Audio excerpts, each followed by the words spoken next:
Hi, this is Homay from Spitfire Audio with another Selects, and in this one, I'm attempting a cinematic sounding cue to talk about some of the elements you could use to help create that with just a few patches and channels. I've used 5 different libraries for this, so I have the Studio Strings, Studio Brass, Eric Whitacre Choir, Hans Zimmer Piano, and Albion One. But before we start, let's listen to the track first.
So, to begin with, I was thinking about what elements could I use to make it sound cinematic. So, I started with some tries that I thought lend itself to be in that category.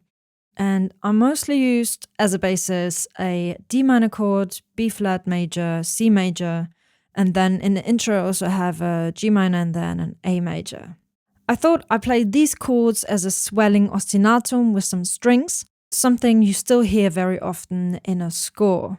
So within the Spitfire Studio Strings, which I've used here, you have this ostinatum function in there that lets you put in a sequence of notes. So if you go onto this treble clef icon over here, you get the ostinatum view.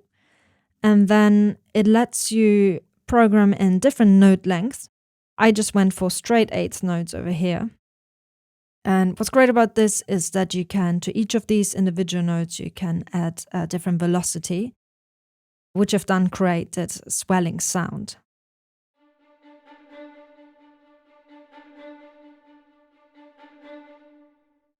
And then also over here, you have chord mode, which I activated. So rather than just playing individual notes, I can play multiple at the same time.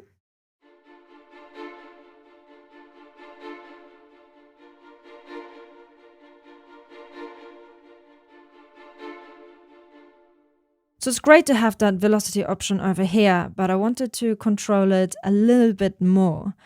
So what you can do is, if you go back to the spanner and then you select CC mapped velocity here, it'll then automatically correspond with the dynamic fader, which means now that I've selected that, I can control the velocity further.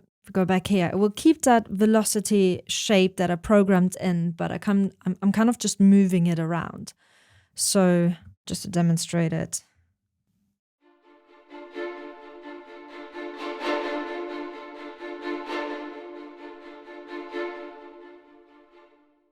So yeah, that shape stays put, but I can still control it a little bit more.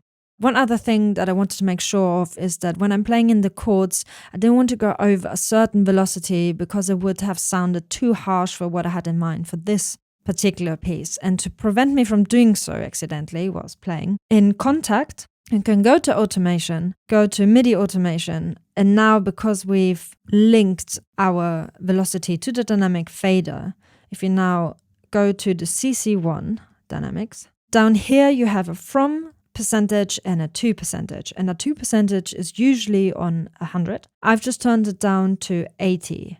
That means if I now turn my dynamic fader all the way up, I still have a little gap here. That helps me to avoid going any louder than I wanted to with this. So the strings themselves have been recorded in Studio One of Lyndhurst Air Studios, meaning they're a lot drier compared to the strings we've recorded in the hall. They allow me now to have that punchiness and definition in there, as well as adding my own reverb. So when the piece builds up and more instruments are playing later on, the ostinatum isn't getting lost. It's still nicely coming through. And then I have selected a different combination of microphones. I've got a close to microphone, a tree, and an outrigger. And then when we get to the actual writing of it, at the beginning, when the ostinatum is more prominent, I'm trying to add little variations to the chords for movement, seeing that I have space for it.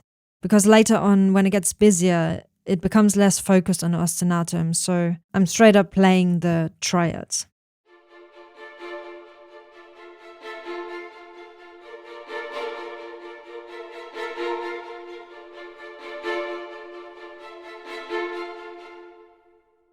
So a bit of movement in the triads here, and then no movement.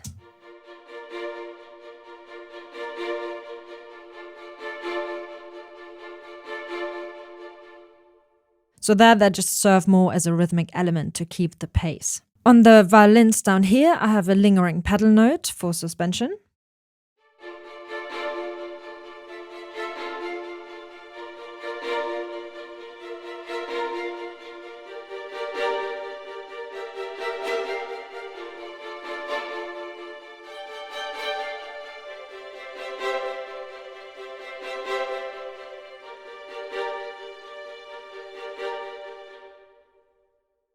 And then I added some cello. And with that one, I'm following the chords with mostly the root note, but again, I add variation to try and keep it more interesting and fluent.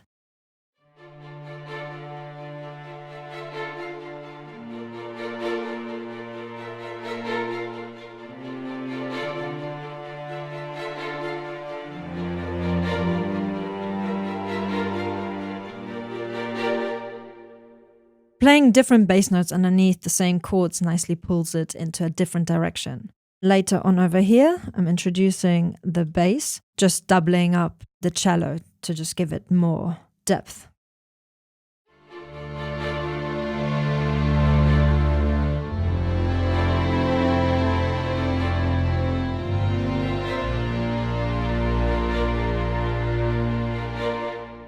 Has instantly a lot more weight to it. So jumping over to the Eric Whitacre Choir, which has been recorded in the Hall of Air Studios, which you can also find in our standalone Spitfire plugin. I'm using a dynamic swell really subtly, also following the chord progression, and it instantly opened up the piece for the bigger sound, giving it a lot more depth already. So let's have a listen.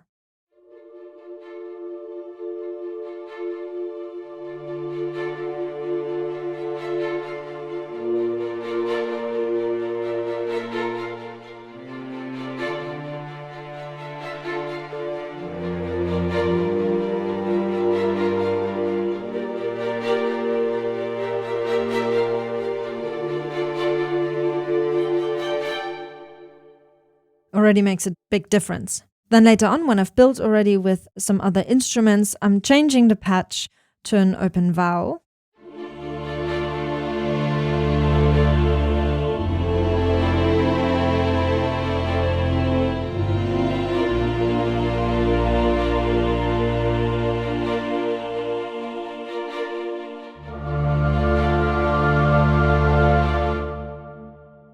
So you get a beautiful humming before opening up to the ooze, adding that extra volume. And to further build, I'm introducing voices up the octave over here. So now I have the typical string and choir combination that together with the chord progression gives me already that cinematic feel. And I feel another element that can instantly do that and add to this is big Easter Island hits, which I've borrowed from Albion One.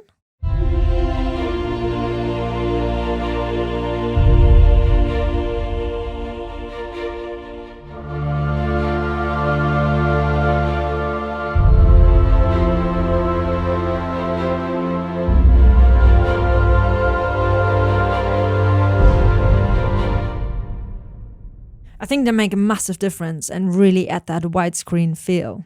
Over here I have a Hans Zimmer piano. You can find different patches. Within that one you have a percussive piano in there, some various effects, a full and bright sound, and the one I've used is the super soft sound.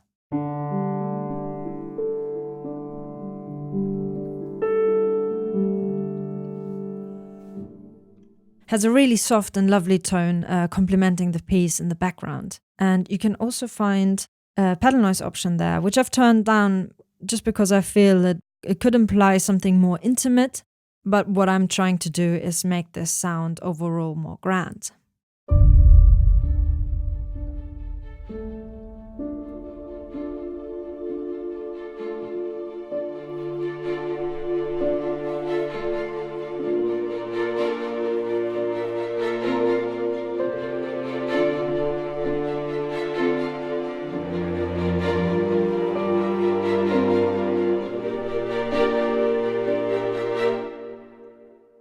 So I've got this pending line and I'm hovering around the same note for feel of anticipation at the beginning, which later turns into an arpeggiated phrase following the eighth notes pattern of the string ostinatum.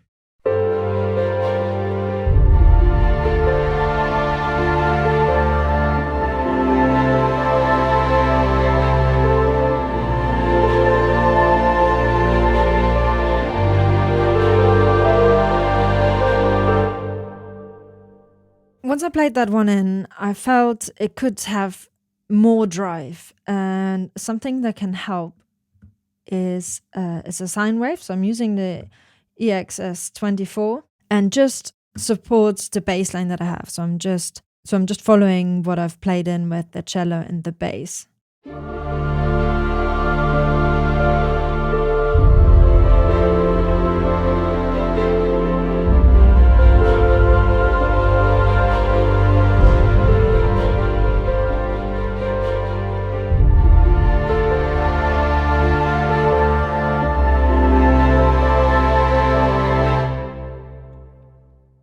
I don't want to go overboard, but when I have these cinematic low ends in there as well. What I'm missing, I feel, is still a melody line. I've used studio brass for that, which also has been recorded in the same room as the studio strings, so that naturally blend really nicely. I've shared the melodies between the horns and viola. So let's listen back to the whole piece with all of that in mind.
As for all the other parts, I'm slowly building with the melody throughout the piece here as well. As I said earlier, on the studio libraries, you can add your own reverb, which is what I've done with the lexicon. I'm using a large hole B over here and then just turn it up to really drown it in reverb. And I feel the reverb together with the other instruments that I've chosen, like the choir, for example, just help making it sound really big and widescreen. I think this is a good starting point to explore one of the many, many ways there are to create that cinematic sound. And I hope this was somewhat helpful for you to build on that. So yeah, thank you for watching and hopefully see you next time.